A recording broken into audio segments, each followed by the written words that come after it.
Halo semuanya, selamat datang di podcast Sudut Pandang Kita.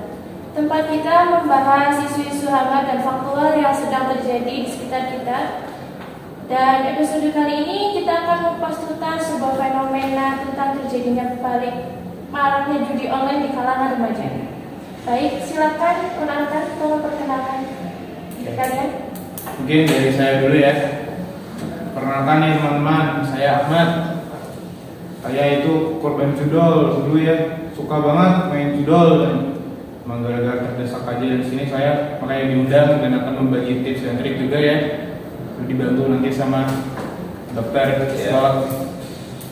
Untuk kalian teman-teman yang memang lagi terdesak atau apa biar gak terjun ke judol, opsi buruk saya dari pengalaman sendiri itu aja mungkin dari saya. Ya, kenalin aku seorang psikolog. Nama gue Junadil Mukrobit. Nah, saya senang banget nih ada seorang mantan judol, pemain judol yang mau taubat. Itu sebuah pergerakan yang sangat bagus ya. Saya nggak sendiri nih datang ke sini. Ada rekan saya, namanya siapa? Nah, halo, kenalin nama saya Sidiki ya, sebagai rekan Juna. Ini boleh. Mana kabarnya Reza? Kabar saya. Sekarang sudah berapa tahun menurut saya? Masih kurang lebih 1 tahun sih, baru 1 tahun. Dan menurut saya itu sudah progres yang lumayan keluar dari bisnis judol ini. Untuk kabar saya sekarang, alhamdulillah baik-baik saja. Sehat dan untuk finansial walaupun mungkin belum tercover semua, tapi memang saya lagi recovery. Bagus banget. Dan saya sudah siap kalau ada pertanyaan bisa ditanyakan. Saya apresiasi itu. Iya. Baik, di sini saya akan mencoba untuk bertanya kepada kalian, mengapa judi online semakin marak di kalangan remaja? Mungkin dari aku dulu ya. Maraknya judi online di remaja itu sebenarnya banyak ya pengaruhnya. Kalau dari Mas Kaiza itu dulu kenapa tuh? Banyak faktornya banyak, mulai dari emang saya kan suka main game tuh. Main game, Mulai dari main game suka top up. Terus juga emang orang tua saya kurang memadai, kurang itulah ya, kurang mampu, jadi saya pengen lah jajan lebih. Iya. Belum juga saya juga harus bayar uang sekolah saya kan ya. Jadi emang itu alasan utama sih. kayak lebih terdesak dan Terdesak. perannya memang begitu ya. Iya, dan juga bad habit saya, kebiasaan buruk saya dari dulu yang suka Nah. main game atau suka top up itu. Iya. Akhirnya saya menyesali lagi. Nah, dampak buruk dari judol ini sangat berbahaya memang. Ada ketergantungan. Walaupun awalnya cuma dari game itu, kalau kita nggak bisa kontrol, ya bisa terjerumus, ya kan. Terus juga stres dan depresi. Stres dan depresi itu nggak bisa dihindarkan dari dunia judol ya. Ya, betul. Pasti ada itu. Soalnya kalau kalian tahu algoritma judol itu pasti ada kalahnya, bahkan lebih banyak kalahnya guys. Iya, dari dulu tuh saya belum tahu itu. Saya nggak dikenal, soalnya dulu saya dikenalkan sama teman saya ya. Main ini bakal hoki nih, duitnya bakal ngalir terus. Saya nggak tahu ada algoritmanya kayak gitu. Saya taunya dapat duit ya udah. Iya. Apa yang menghasilkan duit secara instan yang bawaannya kan gitu kan ya. Iya. Pengen duit instan, duit cepat tanpa harus kerja keras. Jadi makanya lari ke judol. Dan emang belum tahu aja ada algoritmanya kayak gitu tuh. Baru tahu belakangan ini kemarin saya, makanya saya quit. Nah itu, apalagi tren Gen Z sekarang itu kan serba instan ya. Dopamin instan itu sangat disukai Gen Z gitu. Kalau ada yang instan, kenapa harus yang susah dulu ya? Nah itu merusak mental Gen Z itu jadi lemah, mudah menyerah. Namun saya apresiasi Mas Kauza ini hebat banget bisa bertaubat ya kan. Alhamdulillah bisa bertobat akhirnya. Nah, kalau misalnya ya, ada duit buat depo itu gimana jadinya? Apa pinjol lagi atau gimana? Dulunya Saya itu mas beneran Nyari seburuk-buruknya saya main video lain, saya masih sadar akan dari bayarnya pinjol. Jadi mungkin tuh saya tetap pinjam tapi tidak ke bank atau online yang tidak percaya gitu. Saya masih takut seperti itu. Saya lihat video-video di online juga kan ya didatangi, saya juga takut akan didatangi gitu kalau saya belum jamin bisa bayar. Jadi tetap kalau minjam saya tetap melakukan perbuatan tercela. Minjam saya tetap minjam, benar-benar memohon teman, kawan, kadang orang tua saya penghasilan dikit. Saya misal dulu saya benar-benar kasar ke orang tua saya. Saya bukan pinjam lagi, saya minta itu. Kadang nggak ada barang yang saya jualin, bukan barang saya, itu barang orang tua saya, properti orang tua saya, kadang saya jualin. Berarti mengharapkan segala hal gitu ya? Iya. Apa yang bisa saya jadiin duit, saya jadiin duit. Bukannya malah saya buat modal usaha, tapi saya masih percaya kalau judul itu, judi itu ya menghasilkan duit lebih banyak. Itu salahnya. Nah, ini ada kaitannya juga tentang pendidikan keuangan. Di remaja-remaja Indonesia itu masih jarang ya tentang pendidikan finansial. Nah, itu juga perlu sebenarnya dari pemerintah ini harus ada sedikit nyenggol-nyenggol gitulah tentang finansial biar pemuda itu makin paham gitu ya kan. Nah, dulu gimana caranya Mas Fauza ini kan udah mungkin bertahun-tahun main judul atau nah itu kan lama ya. Nah, bagaimana bisa keluar dari keuangan yang carut marut itu? Gimana itu? Faktor pertama ya, itu karena saya tidak berhutang yang hutangnya seperti saya mention di awal tadi ya. Bisa hutang ke bank seperti itu benar saya hindari. Makanya saya walaupun nggak ada duit, tapi kurang lebih nggak pernah minus. Jarang banget minus. Kalau nggak paling ya stay di nol aja. Minus itu yang bikin problemnya makin gede. Yang bikin minus tuh ya hutang. Itu nama-nama besar ya tadi. Itu yang mungkin bikin saya masih stabil. Alhamdulillah masih bisa bikin saya stabil. Kita yang ada lagi mau jadi makan semua dan walaupun banyak properti yang hilang juga dan saya durhaka kepada orang tua saya ya bersikap seperti itu. Ya, sekarang saya sudah mulai membuat dari nol lagi. Yang alasan saya merasa bisa keluar itu gara-gara banyak. Misalnya itu faktornya. Saya gara-gara pernah dengan radio. Dengan radio apa tuh? Radio Islamnya gitu biasanya. Islam. Jarang, sebenarnya saya jarang dengar. Nggak sengaja aja dengar. Kayak lagi banyak pusing-pusingnya, lagi stres-stresnya. Itu ada radio main nih. Waktu itu saya lagi di tongkrongan waktu itu. Terus lagi ngapa-ngapain kan, dengerin aja. Dan saya mulai tercerahkan gitu aja. Saya masih belum tahu siapa bapak yang waktu itu yang menyiarkan. Saya belum pernah mencerahkan saya. Kayak itu tuh cara tobatnya gimana kan mungkin langsung tobat kayak gitu, pasti ada kecanduan gitu kan. Pasti ya. Gimana itu cara tobatnya? Kayak misalkan rokok Iya. Kecanduan lah, aja. Mereka quit ya, mau berhenti merokok gitu. Dia bakal ke situ lagi. Iya. Sama kayak di online ya. Apa nyari hal-hal lain gitu? Enggak mas. Menurut saya mencari hal lain sebagai kompensasi keluar dari adiksi. Iya. Cuman kayak ilusi dulu mas. Ilusi kotak doang. Kalau itu tuh hal yang sebenarnya mas pengen.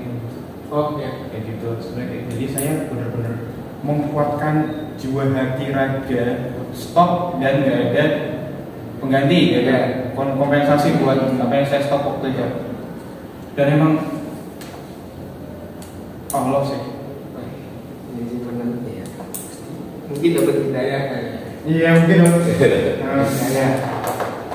Mulai dulu kan saya emang jarangnya sholat di masjid terus.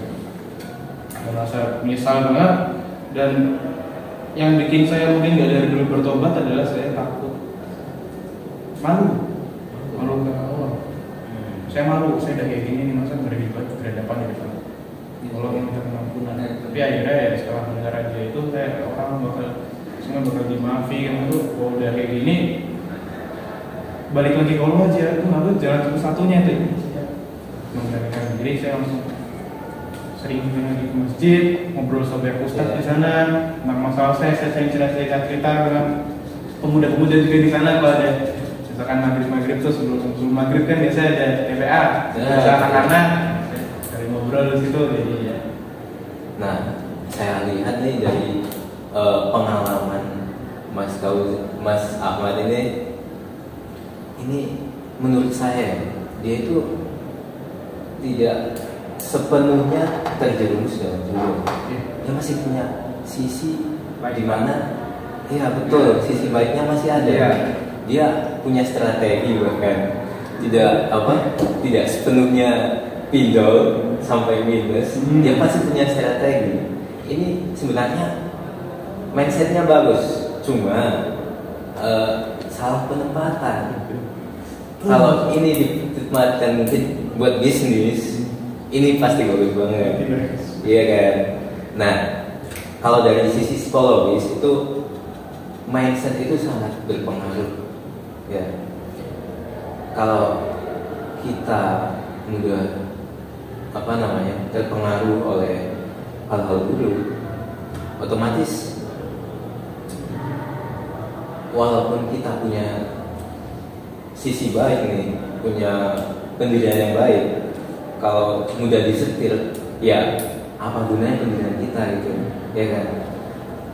Nah, mungkin dari saya ada sedikit tips nih. Mungkin kalau Mas Ahmad berkenan itu bisa melakukan yang namanya terapi kognitif untuk perilaku. Nah, ini dari mindset nanti di terapi itu akan memperbaiki perilaku kita gitu, ya kan? Sebelum itu sih Mas, jadi kognitif terapi. Iya, terapi kognitif perilaku. Kalau di psikologis itu biasanya CBT. CBT. Iya. Belum pernah dengar saya soalnya. Oh, nah ini insight baru. Boleh. Bisa lebih detail lagi Mas. Nah, mungkin secara gambaran umumnya ya, ini buat teman-teman juga nih, biar makin semangat. Jadi dengan terapi ini kita mungkin beberapa bulan nih menerapkan pola pikir yang lebih sehat, yang akhirnya setelah pola pikirnya benar, itu nanti kita arahkan juga tentang perilakunya, atau bahkan tanpa kita arahkan bisa. Iya betul, sudah terrehabilitasi dengan sendirinya. Jadi yang paling utama itu mindset sebenarnya. Selain iman, iman paling utama guys. Iya ya. Kalau itu memang opsinya masih susah, berpikir aja guys. Betul. Berpikir aja. Memang kadang orang juga meremehin kan ya, kalau misalkan bantuan psikolog gitu. Oh, betul. Kadang apalagi SDM Indonesia ini sangat mungkin, kalau yang saya lagi keren itu gila agama. Benar. Apa disangkut pautkan sama agama. Tapi benar. Iya. Kita emang harus punya iman. Cuma kadang ada yang butuh penanganan secara ahli bidangnya. Iya betul. Semua itu kan ada segmentasinya. Walaupun memang agama itu sebagai pusat itu. Bisa sih saya implementasikan. Iya. Mana nih? Kakak Bos, apa lagi nih? Pertanyaan lagi ya, bahas apa lagi nih? Baik, di sini saya coba ingin menanyakan tentang tadi kenapa judi online itu berdampak dengan agama. Judi online berdampak pada agama. Ini sebenarnya sangat bersinggungan ya. Dimana judi online itu kan hukumnya haram ya, jelas itu. Nah, kalau seseorang itu sampai terjerumus ke judi online dan dia tidak mau bertobat, itu agamanya gimana? Menurut Mas Ahmad ini? Jadi kalau berjudi online tapi nggak mau bertobat. Duh, parah itu udah. Iya kan? Ini macam apa? Saya emang udah kopel ya ini, judi online nggak bertobat, nggak terjerumus. Betul. Nah, memang butuh pencerahan sih. Nah, sesuai pengalaman Mas Ahmad tadi nih, Iya. yang katanya lagi nongkrong, setelah sekian lama apa namanya terjerumus di dunia online, tiba-tiba ketemu radio, Iya, itu tuh. radio Islami. Nah sebenarnya agama ini penting buat kita sebagai pedoman. Betul kan? Kalau iman kita kuat, mau misalkan iman kita kuat, mindset kita masih perlu dipelajari atau perlu dikembangkan ya, itu masih mending. Kita masih punya batasan iman. Kalau misal nggak punya iman, nggak punya pendiriannya jelek, untuk apa namanya itu bakal mudah sekali tuh, dan lepasnya pun akan susah. Nggak kayak Mas Ahmad ini, saya apresiasi ini masih punya sisi yang bagus banget ini. Walaupun udah jelek tapi masih ingat lah dulu kan ajaran orang Betul. tua ya. Nah, kalau dari Mas Ahmad nih, tips buat teman-teman atau mahasiswa biar nggak terjerumus ke judi online. Kalau nggak, biar tobat lah. Itu gimana? Menurut pengalaman? Oke, saya coba dulu yang biar tidak terjerumus. Ya. Tadi juga udah pernah di mention sama psikolognya ya. Manajemen uang. Manajemen uang yang bikin kita judi itu gara-gara gak ada uang. Iya, salah satu faktor utama Makanya itu. Iya. Itu manajemen uang itu penting banget. Kayak jangan terlalu dibisniskan, kan harus manage dan tahu pendapatan ditabung, disimpan, hitung-hitung lagi, jangan sampai kekurangan gara-gara yang berfoya-foya gitu ya. Itu makanya saya jadi pinjol kalau ada lagi, jangan lagi dipinjol. Kalau enggak duit kecil itu, duit spesial itu pengen ditukar lagi jadi gede, judul ya kan. Jadi paling tips terbesar manajemen uang. Tobatnya ya, cara bertobat itu tergantung masing-masing sendiri, dan memang kalau menurut saya korban-korban kayak gini harus dibantu. Kalau saya sih alhamdulillah beruntung bisa tercerahkan sendiri, tapi ya mungkin yang lebih parah dari saya, dan itu mereka benar-benar berubah. Iya, betul. Gimana nih guys?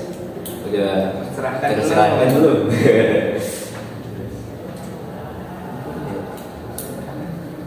Wah, luar biasa sekali ya diskusi hari ini. Dari fakta-fakta yang sudah kita bahas hingga kisah nyata dari pandangan para ahli, kita jadi semakin sadar bahwa judi online bukan sekedar masalah individu, tapi juga masalah sosial yang perlu diperhatikan setiap semua orang. Sebagai orang tua, pendidikan, atau bahkan teman, kita punya peran penting untuk saling menjaga dan memberikan edukasi tentang bahayanya dibalik kemudahan teknologi. Mungkin ini saat ini tempatnya untuk lebih terbuka, berdiskusi dan pandangan remaja sekitar kita, bukan dengan cara menghakimi, tapi dengan memberikan pahaman dan bimbingan. Baik, sekian dan terima kasih atas episode kali ini. Jangan lupa terus untuk mengikuti topik-topik menarik lainnya yang pasti relevan dan bermanfaat. Oke, Terima kasih Mas Mori. terima kasih semuanya. Baik dulu dong kita.